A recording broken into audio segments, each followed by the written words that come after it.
Muli po, maraming salamat. Palakpakan po natin, Vice Mayor Chi Atienza.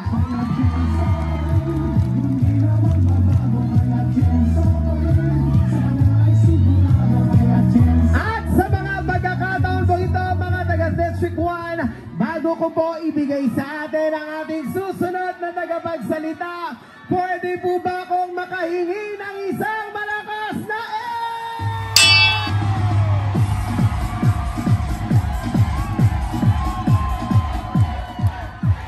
Sa mga pagkakataon po ito, isang malaking karangalan po para sa akin ang ipakilala ang isang leader na kahit kailan ay hindi tayo iniwan sa gitna ng laban natin sa pandemya. Ang isang leader na tunay na nagbigay ng pagmamahal, malasakit at kalinga at lalo tigit ang ating kaagapay sa oras ng ating pangangailangan. Ang batang galing sa hirap, nagsumikap, ang batang Maynila, Yorme Isko Moreno Tomagoso. Real talk lang to my man. Meron kang bars pero broke ka pa rin. Race stars at mga dope na women. Kung wala ka niyan, pwede mo namang kunin. Wala kang palusot kasi madaming paraan. Magandang umaga na. Gabi pa. Magandang gabi sa inyo lahat.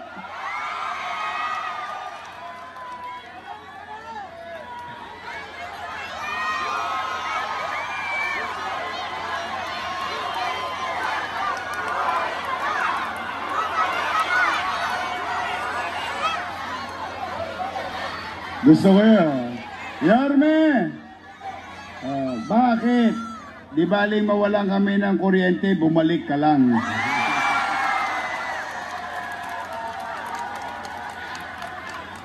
Yorme! Ikaw pa rin. Etnep lang. Real talk lang to my man. Meron kang bars pero broke ka pa rin. Race stars. Ano to? ALK, A4K. Aroma, solid, Yorme, Isko, babalik ka na. Oh, thank you nag-abala pa kayo. Anyway, maraming salamat. At alam ko, masasakit na mga binti ninyo. At mukhang hindi pa rin kayo kumain. Nakakagutom yung amoy. Idol naman natin si Panchito sa si Dolphy. Amuyin nyo na lang. Maraming salamat sa inyo. Ako po kami ni Chi Atienza galing sa District 2. Kaya naman natutuwa ako at nakahabol ako. Maraming salamat. At kayo'y nagbigay ng oras sa amin. Pumanatag naman kayo, mga nanay, tatay ko, mga lolo't lola ko, mga batang Maynila. Real talk lang to my man. Meron kang bars pero broke ka pa rin. Hindi ko naman sasayangin ang oras ninyo na makaparinig lang ng mga panira. Yan naman ang garanti ako sa inyo ngayong gabi. Walang mga panira dito. Bagamat alam na natin na may nagpapatawag sa Ninoy, sa totobaan, nagbibigay ng 1,000 at 5 kilong bigas.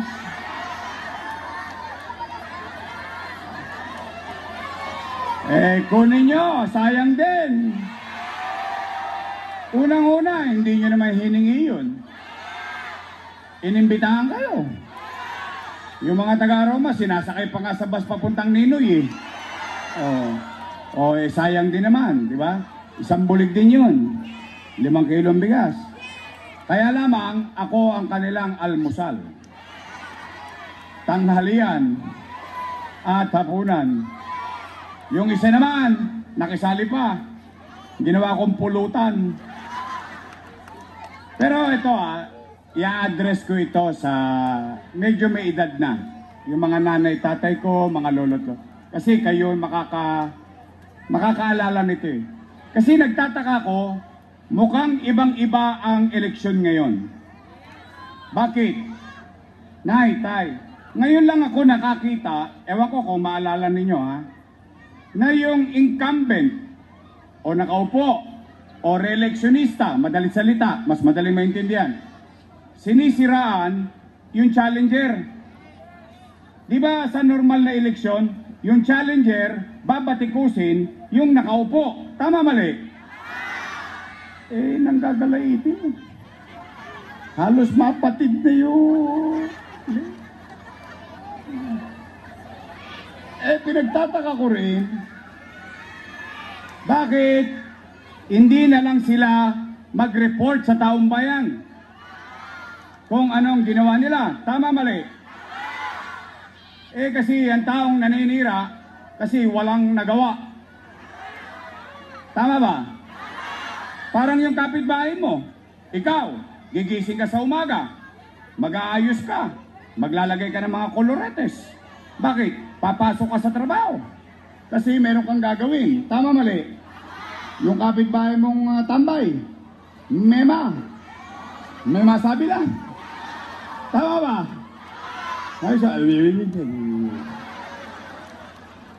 Di mo ba? Oh. Tapos nagulat din ako na, Chairman, noong October 9, matapos namin mag-file lahat ng candidacy, unang araw, siningil kagad ako ng utang na loob. Ako daw walang utang na loob. Nalulungkot ako, bakit? Nay, tay, ako na magsasabi sa inyo ha. Sa akin nyo na marinig. Ano ang personal belief ni Yorme? Ako po ay naniniwala na ang utang na loob ay walang katapusang bayaran. Tama naman. Ganon talaga tayo mga Pilipino eh. Normal natin yon. Kaya lang ang utang na loob hindi sinisingil. Kusang. O sige, pagbigyan natin. Kung ako ba ay hindi lumingon sa kanila at hindi ko naman kinubli sa inyo, sa inyo lahat, lalo dito, ilang beses na ako tumayo sa kanto na ito sa maraming halalan. Ano sinasabi ko? Malaki ang utang na loob ko kay Danny Lacuna. Ngayon, nilingon ko ba? Bilang ganti na ang utang na loob kay Boss Danny, anong ginawa ko? Inaruga ko yung mga anak niya. Totoo ba yun, Yorme? Lalong-lalo na yung mga chairman dito, alam na alam ito. For 20 years, inalagaan ko sa maliit kong kakayanan na itaguyod yung mga anak ni Boss Danny bilang pagganti ng utang na loob kay Boss. O tingnan natin ha, kayo po ang humusga. Basta tayo dito, ano lang tayo dito, real talk lang tayo, real talk lang. Joyce parang mafia. Real talk lang to my man. Meron kang bars pero broke ka pa rin. Totoo ba? Una, Philip Lacuna. Nakaupo? Nakaupo. Lay Lacuna. Nakaupo? Nakaupo. Dennis Lacuna. Nakaupo? Pangapat, asawa ni ate. Yung head ng MHD. At may awa ang Diyos, pag nakabalik ako, yun ang una kong tatanggalin. Bakit? Dahil ako'y galit sa kanya? Hindi. Dahil pinahirapan niya yung mga nanay ko, yung mga tatay ko, yung mga lolo't lola ko, magpapacheck up lang sa health center, kailangan naka-online schedule pa.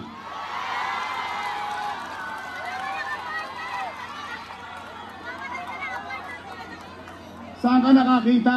Magpapacheck up ka lang sa health center, online pa? Wow! Sosyal. Wala nang gamot, wala ka pang load. Kung wala ka cellphone, kung hindi ka marunong mag-online, Paalam na aking ina. Doesn't make sense. Oh, panglima, si ate. Nakaupo? Upong-upo.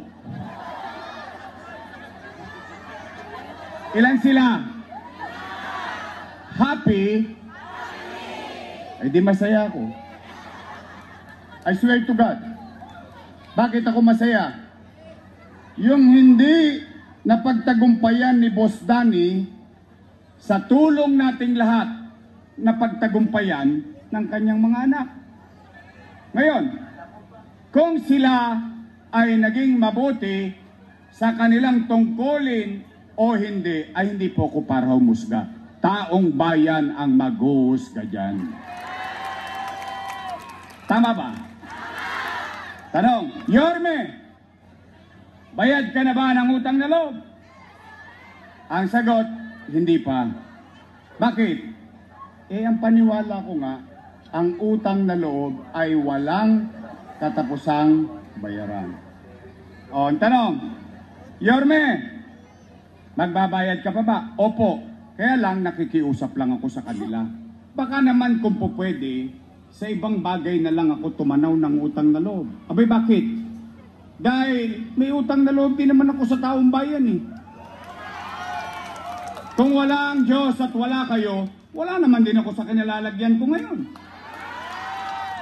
Masama naman bang dinggin ko yung sigaw ng taong bayan? Sigaw ng taong bayan siya sabi, bumalik.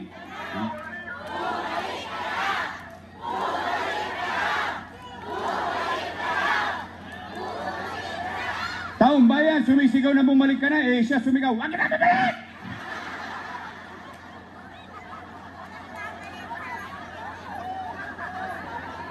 Napanood nyo? Napanood ko din eh. Kala ko mapapatig yung litid eh. Bakit sila nagagalit? Bakit sila nangangamba? Bakit sila natatakot? Kung ikaw ay ginampanan mo ang tungkulin mo sa taong bayan na iyong sinumpaan, kahit matulog ka na na mahimbing, iboboto ka ulit ng taong bayan.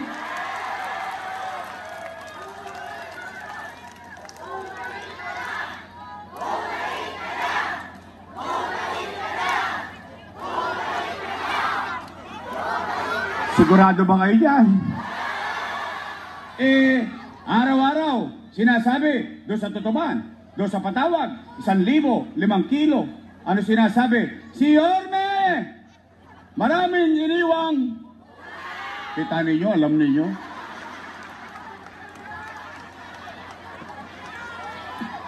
Malamang napatawag na rin kayo. Hindi, okay na yan. Tirahin nyo ng tirahin. Sayang din naman eh. Laman tiyan din yan eh. Sige. Sabi, marami raw utang. Mag-real talk lang tayo ha. Aamin lang kayo ha. Real talk lang tayo, real talk. Guys, parang mafia. Real talk lang to my man. Meron kang bars pero broke. Nay, tay, taas ang kamay ng may mga anak dito. May anak kayo? May anak kayo? Real talk lang tayo ha, real talk lang. Kapag walang makakain ang inyong anak, gagawa nyo ng paraan? Hindi nga. Talaga? Iraraos nyo? Itatawid nyo? Gagawin nyo ang lahat? Ganun din ang ginawa ko bilang ama ng 2 milyong Manileño noong panahon ng pandemya. Nay, tay, mga batang Maynila, mga lolo't lola ko, nung binoto nyo kong mayor noong 2019, ni isang beses wala kayong narinig sa akin na sinisi ko yung sinundan kong mayor. Walang iniwang pera sa akin. Wala akong sinisi. Nag-move on kagad ako. Bakit? Ibumoto na nga kayo ng bagong mayor eh. Ibig sabihin, kargo ko na lahat ang responsibilidad na yon. Tama mali? Anong ginawa ko agad? Nilinis ko Maynila, dinisiplina ko Maynila, umaangat na tayo. Yung mga tolongges dyan sa Arten, kinalawit ko. Si Junior, lahat yan, inaayos ko na, kinokopya na tayo sa buong bansa.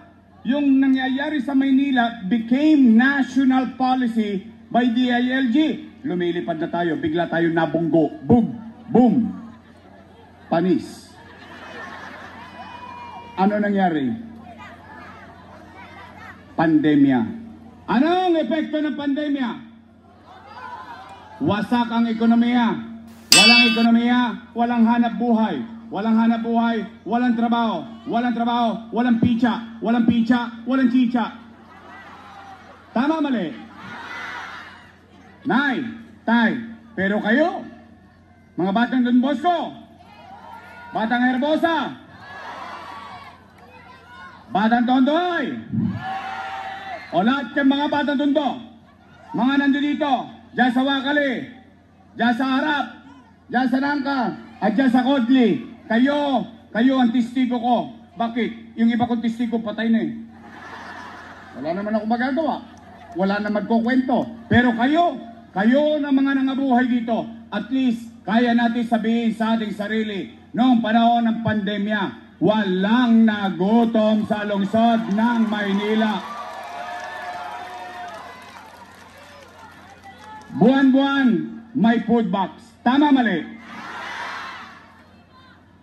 Per family.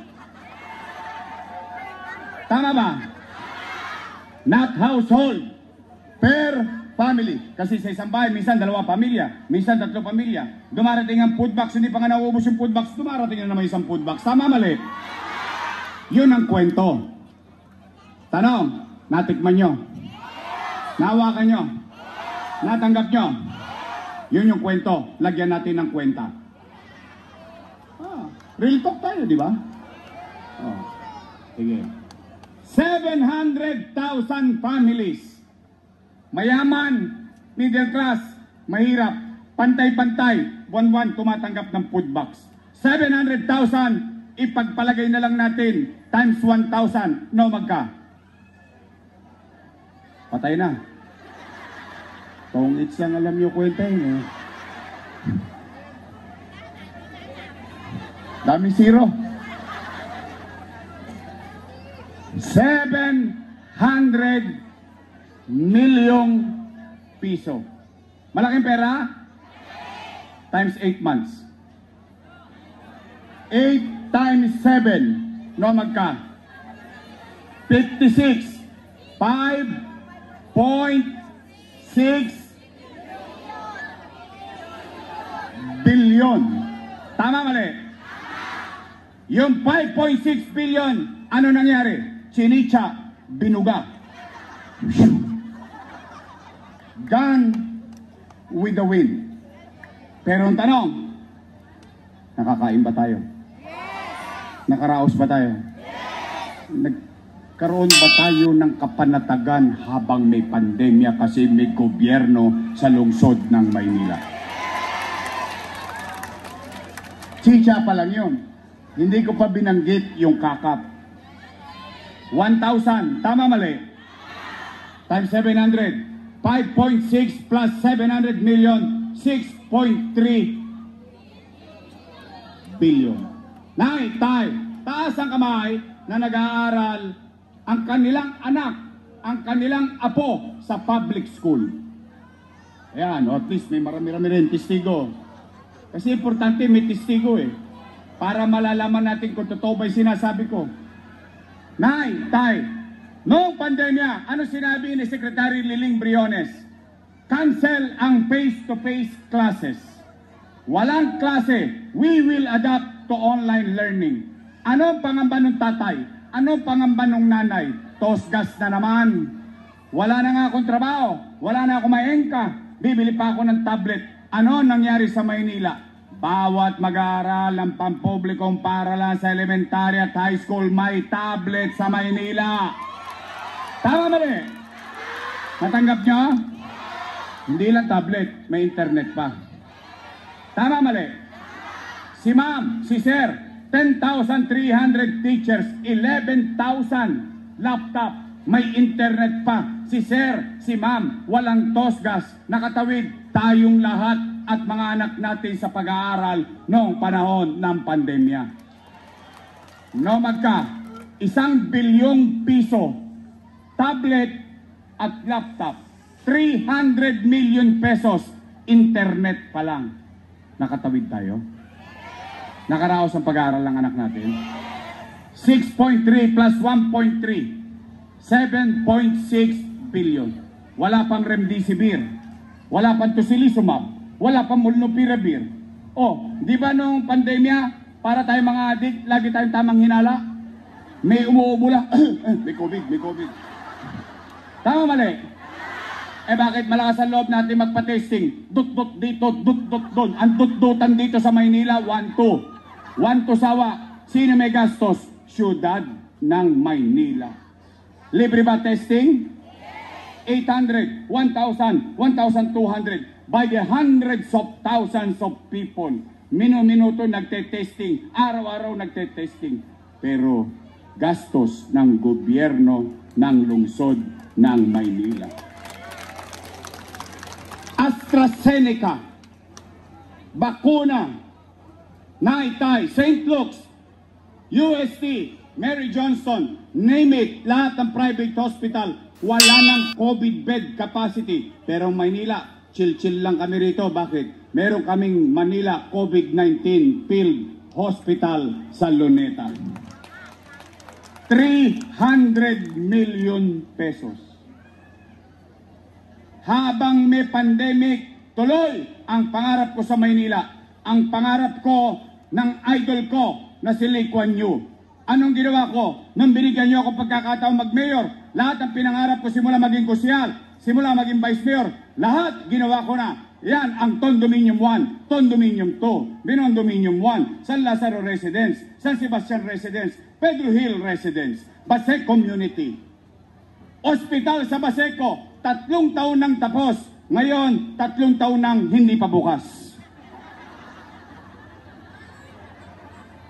Kung ako'y sinungaling, huwag nyo na akong iboto. Kung may kaibigan kayo sa Baseco, ipagtanong ninyo kung bukas ang ospital sa Baseco. Naitay, 10-story fully air-conditioned, bagong ospital ng Maynila. May MRI machine, may CT scan machine, pero hindi pa nagamit ng mga batang Maynila yung MRI machine, CT scan machine. No magka, 1 milyon? Hindi. 10 milyon? Hindi. By the hundreds of millions. Pero hindi napapakinabangan ng mga taga Maynila. Ano yan, drawing? Picture taking? Para sa tao yan eh. Tama ba? Hindi ako doktor. Sila ang doktor. Tama mali? Naitay, Rosario Almario Elementary School, 10-story fully air-conditioned public school. Manila Science High School, 10-story fully air-conditioned public school. Albert Elementary School, 10-story fully air-conditioned public school. Magsaysay High School, bago ko umalis, 5th floor na. Ngayon, 5th floor pa rin. Tanong, Nay, Tay, noong 1 buwan, nag-cutting ribbon sila. See, tamo to, naalala niya. Oh. Yorme, thank you sa B. Brown, libreng dialysis. Naalala niya. See? You cannot lie with data, eh. You cannot lie with actions and results.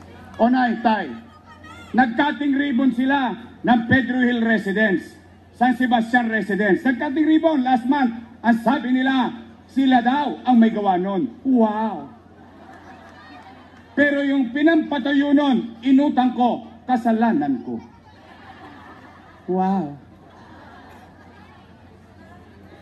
Tigilan nyo yan, ha? Transparent Mafia.